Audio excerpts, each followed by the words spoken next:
Detalye ng mga nagbabagang balita.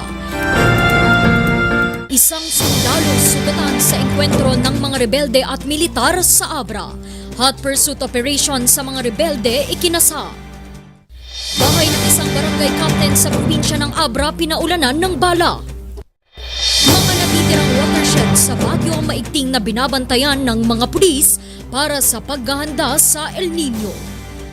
Wastong pagtatapon ng electronic waste pinalalakas sa Baguio City. Probinsya ng Tarlac, ipinagdiwang ang Pride Month. At panggagaya ng mga estudyante sa kanilang guro viral online.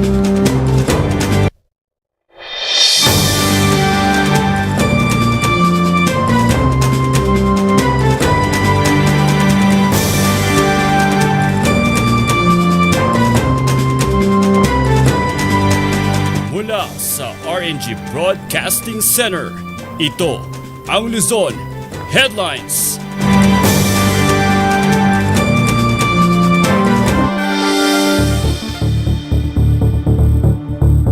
Magandang hapon, Northern Luzon. Narito na ang mga bago at may init na mga balita.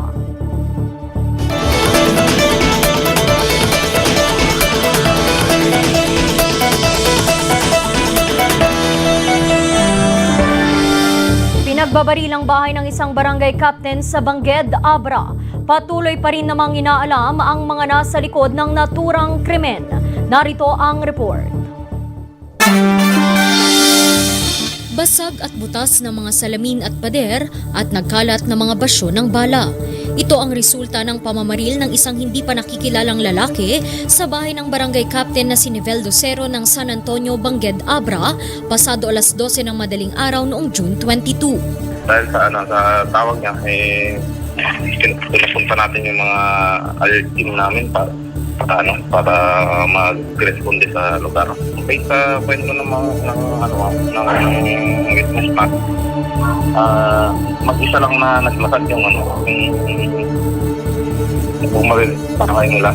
Iniwan yung kasama niyang nakamotor yun sa malapit lang sa bahay lang din ni Barangay Captain Lutero.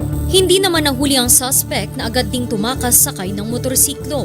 17 basyo ng hinihinalang M16 rifle at isang basyo ng caliber 45 pistol ang natagpuan sa crime scene. Wala namang nasaktan sa naturang pamamaril. Hindi pa naman ito itinuturing na election-related incident. Hindi pa natin na-connect sa barangay-related naman kasi parang sa investigation namin wala naman tatakbo naman siya pero parang wala namang makakalaban sa barangay niya. Layo pa naman ang election, wala pa naman nasa-file kaya hindi election-related po. Isolated case lang siguro ito, ma'am. Nag-deploy muna ang Bangged PNP ng mga pulis sa bahay ng kapitan para sa seguridad habang umuusad ang malalimang investigasyon sa insidente. Randy Guzman para sa Luzon Headlines. Pinaigting sa Baguio City ang pagbabantay sa mga natitirang watersheds mula sa mga illegal settlers at illegal logging. Ito'y upang matiyak ang sapat na supply ng tubig para sa El Nino. Magbabalita Charles Limon. Maagang tumulak ang mga kawani ng Baguio City Police Office Station 6 para magpatrolya. Akay nila ngayon ang seguridad ng Busol Watershed. Kami po ay kailangan magpapatrolya araw-araw po dun sa Busol Watershed kahit na maaraw o kaya tag-ulan.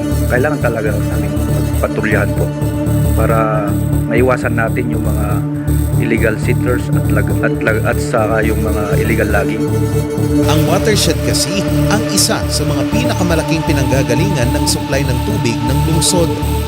Ito yung iniikot araw-araw ng mga kawani ng Baguio City Police Office dito sa Busol Watershed.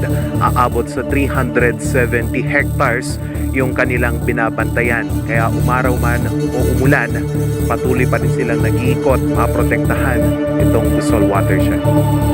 Sa huling tala ng Baguio Water District taong 2022, higit 5,000 puno ang nakatanim dito at patuloy pang dadaragdagan. Pero nanganganib ito ngayon dahil sa pag-ukupa ng ilang illegal settlers at pagputol sa mga punong kahoy. Actually, nung nagpatrolya kami, mayroon kaming na-encounter na isang bahay dun sa gitna mismo. nakita namin medyo matagal na at noon ininformaan namin ang Sibaw at sila po ang kasama namin na pumunta ulit doon at inissuean sila ng notice of violation. Kakatapos lang maitayo sa lugar ang bagong rain catchment facility ngayong taon dahil idineklara na ng Pag-asa ang pagpasok ng El Nino, lalo pang hihigpitan ang seguridad sa watershed. Araw-araw yan, patrol ng pulis. Pag may nakita kaming mga structures dyan na tinatayo pa lang, talagang sinisira na agad natin. Yung mga nakatayo dyan na mga structures na konkreto, talagang subject for demolition na yung mga yan. Katuwang rin sa pagtitipid ng lungsod ng tubig ang iba pang proyekto ng Baguio Water District at ng pamahalang lungsod. Ang daming mga kolorong na mga deep well. In fact, may mga sinita na kami, may mga pinahinto na kami ng mga deep well drillings na nangyayari. So we'll still be experiencing a sort of a critical period for our water supply. Hopefully by July, talagang tuloy-tuloy na yung ulan. 8 watershed ang binabantayan sa lungsod upang maabot ang daily demand na higit 41,000 cubic meter na tubig. Noong Marso, nagsagawa na ng self-demolition ang lahat ng mga illegal settlers sa Busol at Buyog watershed sa utos na rin ng pamahalang lungsod. Sa ganitong paraan, matitiyak ang sapat at malinis pa ring supply ng tubig sa Baguio. Charles Nicolimon para sa Luzon Headlines. Isa pa sa pinalalakas sa lungsod ng Baguio ay ang pagkolekta at wastong pagtatapon ng electronic waste. Ang mga ito kasi maaaring magdulot ng panganib sa kalikasan at sa kalusugan ng publiko. Narito ang report.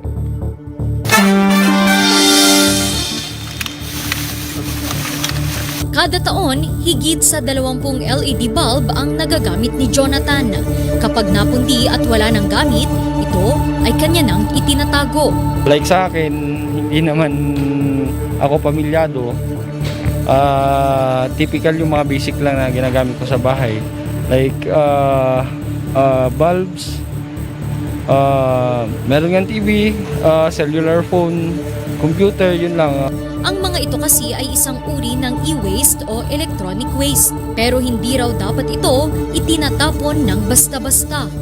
Ang mga ito kasi ay naglalaman ng mga kemikal na mapanganib sa kalikasan at sa publiko. Ang e-waste kasi meron kasing mga metals yan sa loob na once na pupunta sa river, it would change the water quality. Yun ang effect yan. Kaya yung e-waste dapat meron kasing proper disposal yan.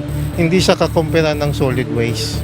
Ilan sa mga nilalaman nito ay mercury, arsenic, copper at samut-sari pa. Noong nakaraang taon, pumalo sa 3 tonelada ng e-waste ang nakolekta ng City Environment and Parks Management Office katuwang ang iba pang mga ahensya. Malaking hamon kasi ang hindi regular na pangongolekta at pagtatapon ng pamahalaang lungsod sa mga ito. Please help us collect all of this at para mawala na po sa atin. Responsibilidad din po ng mga brand manufacturers yan. Nakulikin lahat yan at talaga i-dispose. Kailangan nun ng proper disposal para hindi tayo baka apekto sa ating environment.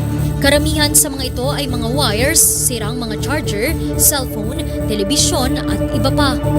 This is a rare event lang ito. Wala ka pa kaming resources for that to collect it for every household. Dadalhin ang mga ito sa Registered Treatment Facility na otorisado sa pagtatapon at pagdidispose ng mga e-waste. EMB has the listing, yung mga accredited transporter to haul this e-waste. Ang pangongolekta ng mga e-waste ay nakapaloob sa Republic Act No. 6969 o Toxic Substances and Hazardous and Nuclear Waste Control Act of 1990. Umiiral din sa lungsod ang City Ordinance No. 18 Series of 2016 o ang Environment Code of the City of Baguio. Hinihikayat ng tanggapan ang lahat ng mga residente na makiisa para sa responsableng pagtatapon ng mga e-waste. Ang mga e-waste ay maaaring dalhin sa covered court ng Barangay Pacdal, Baguio City para sa collection at magtatagal ito hanggang sa ika-30 ng Hunyo. Randy Guzman para sa Luzon Headlines.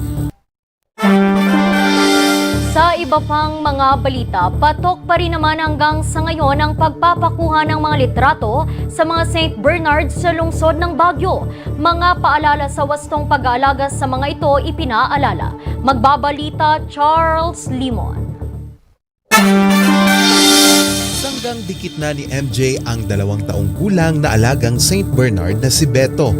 Bagamat ipinapaalaga lamang sa kanya, 3 beses naman sa isang linggo kung sila'y magkita. Bukod sa malambot na balahibo, kasing laki rin ito ng isang sofa. Kaya si Beto, instant celebrity sa mga turista. Bagay na isa sa pinagkukunan ng pondo nila MJ sa pag-aalaga sa mga ito. Hindi naman po palaging nakalabas ng mga aso.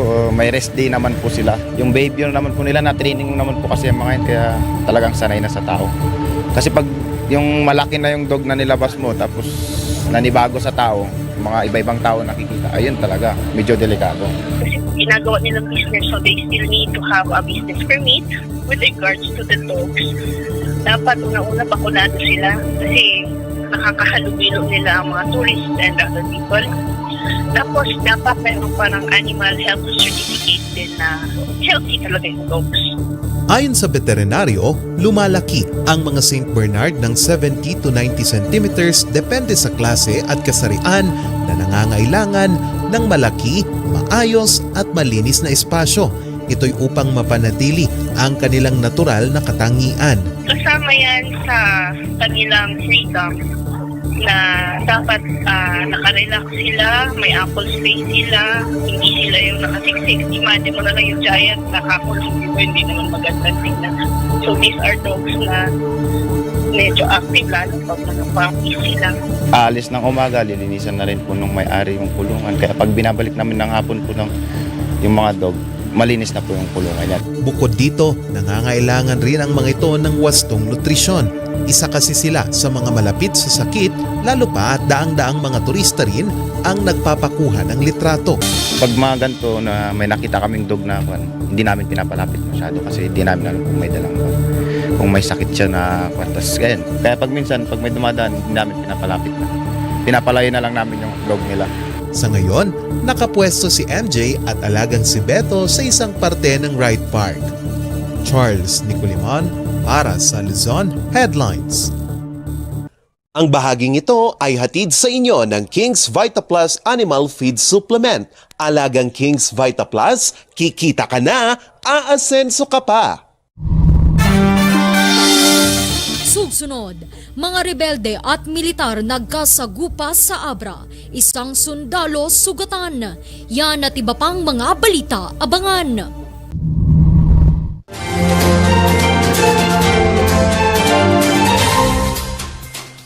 Seven healthy habits para sa healthy Pilipinas. Hello, baka ma-stroke. Like, bike, jog, jump, rope. I'm so kumain ng sapat, dapat palansay. Pinggang Pinoy, manamit. There you have it. Isa sa 7 healthy habits. Sundin!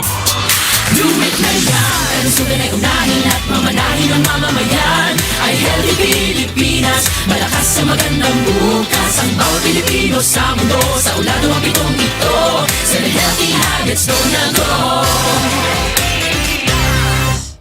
To those of you interested to join our free art lessons, we will be doing it every Saturday, no? And it will be from 9 o'clock to 11:30. We will do it here. Gamitin mo yung galing mo sa art. So join and be counted. Kasama mo sa iyong pag-asenso ang King's Vita Plus Animal Feed Supplement. Andito na ang pampabilis sa paglaki at pampabigat ng inyong alagang baboy. Ang King's Vita Plus Animal Feed Supplement, bago, kumpleto at puno ng mga sangkap. Tested and proven, sigurado at epektibo. Mabibili sa mga Agrivet stores. King's Vita Plus Animal Feed Supplement.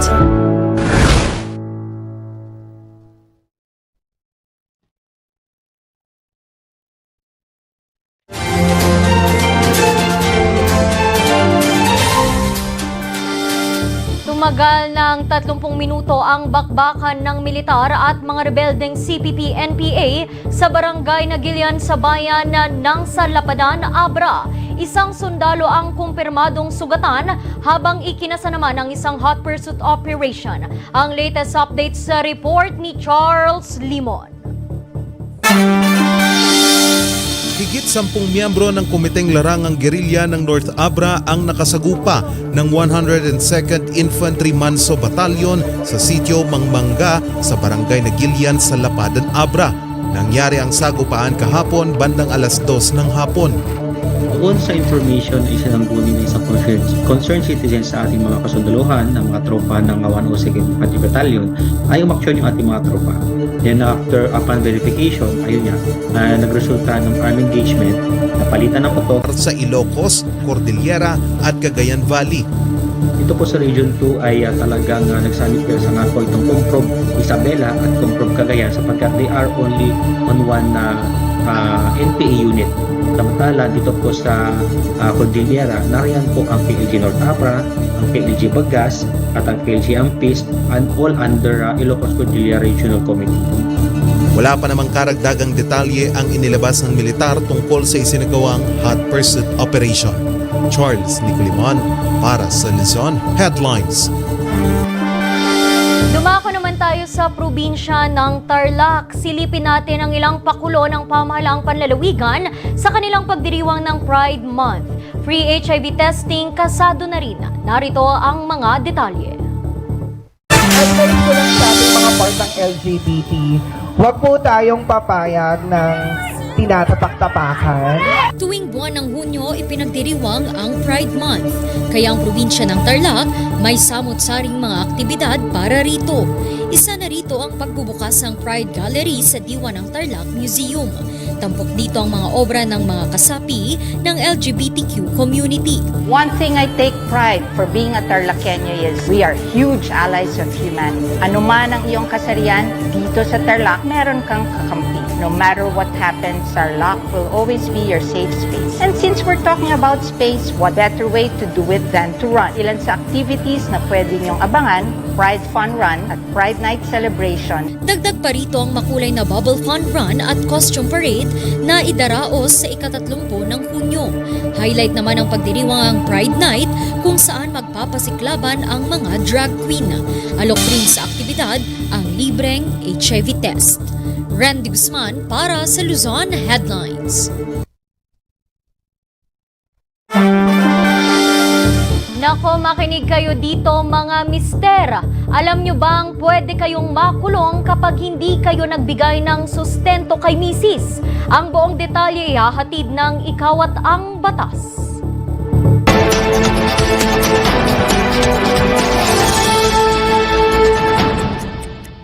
One of the obligations of entering into a marital union is supporting one another, supporting each other, supporting your minor children.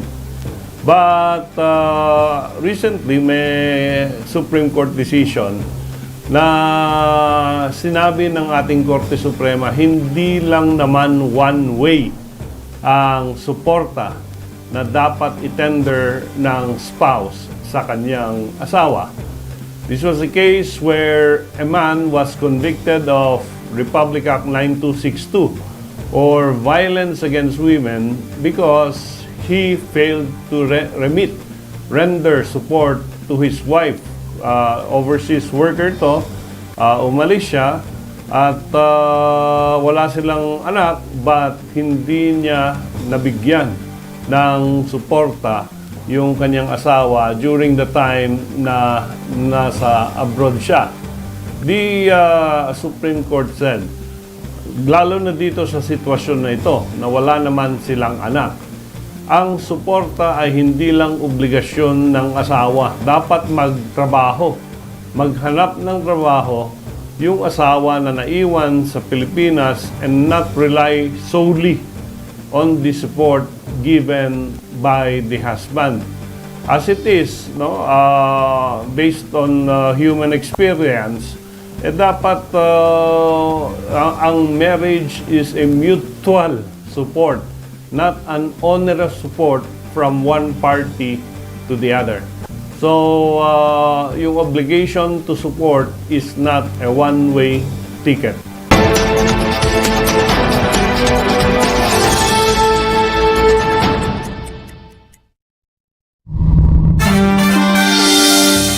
Susunod, panggagaya ng mga estudyante sa kanilang guro viral online.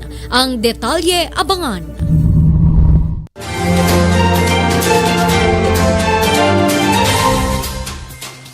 Sa milky ng batang 90s, parang atin ang itrahan. Ang batang 90s milky, di ka magsisisi, promise. Sa milky ng batang 90s. A new player in business? Get that head start and vamp up with the Regional News Group Luzon. Advertise now and reach your target market. Achieve success and call us at 074-637-3947 or through our mobile number at 0960-289-2454. Send us a message at rngluzon@gmail.com. Seize the opportunity with the Regional News Group Luzon.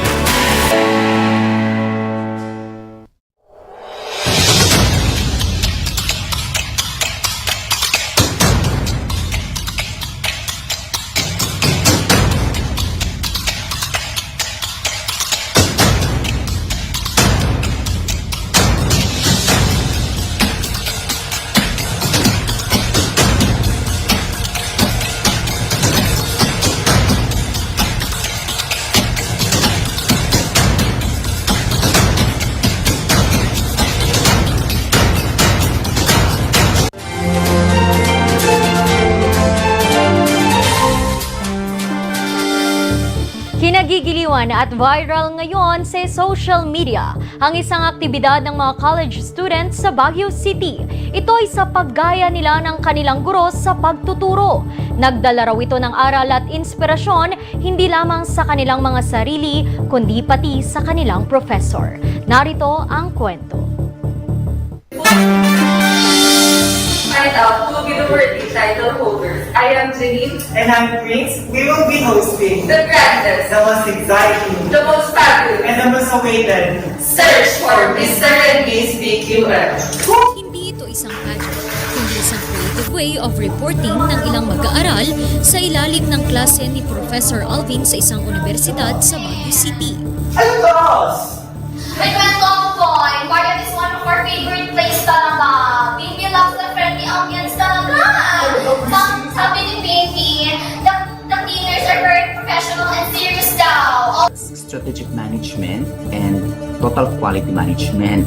And I instructed them to innovate or make their reporting lively and make their own reporting strategies.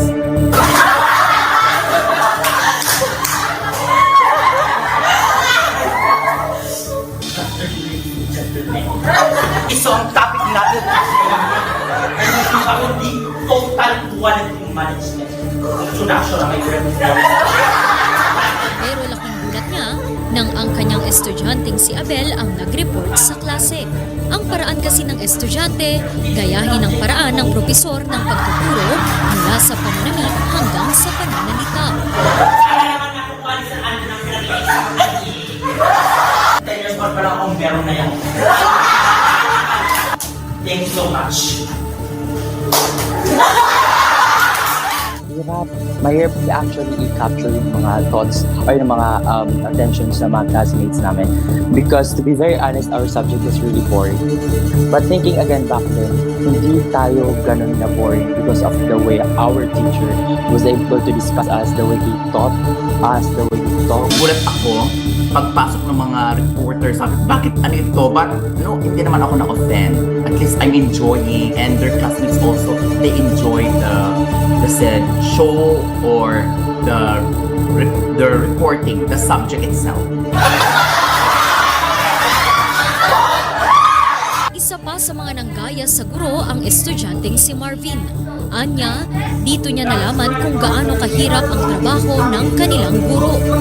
Upon portraying the character of Sir Alvin, ang dami mong na-realize na, grabe, ang hirap pala ng ginagawa niya, na gawing kwela yung boring na subject na wala sa subject yun eh. Wala sa subject kung mahirap man siya or madali. Nasa instructor yun at nasa way ng pagko-communicate nila. And hindi rin naman ikinaila ni Sir Alvin na malaki ang kanyang natutunan sa pagganap ng kanyang mga estudyante. I will not say mean na I'm a perfect teacher. Okay, we commit mistakes. Kaya while I'm listening to them, talagang, okay, may babaguhin pa pala ako. Kasi with regards sa the pronunciation, yung prolong the words, mga ganun, as in kuhang-kuha, yung mga expressions, mannerisms, yun yung kailangan ko ng iba, yung baguhin siguro. Pero if nag-enjoy naman yung mga students, why not? To adapt that and to innovate. Pero ang mas mahalaga raw ay matuto sila sa isa't isa ng mga bagay na hindi lamang sa libro at paaralan matututunan, kundi sa buhay at kwento ng bawat isa. Ren de Guzman para sa Luzon Headlines. At yan ang mga balitang nakalap ng Luzon Headlines ngayong araw. Muli, maraming salamat at magandang araw sa ating lahat.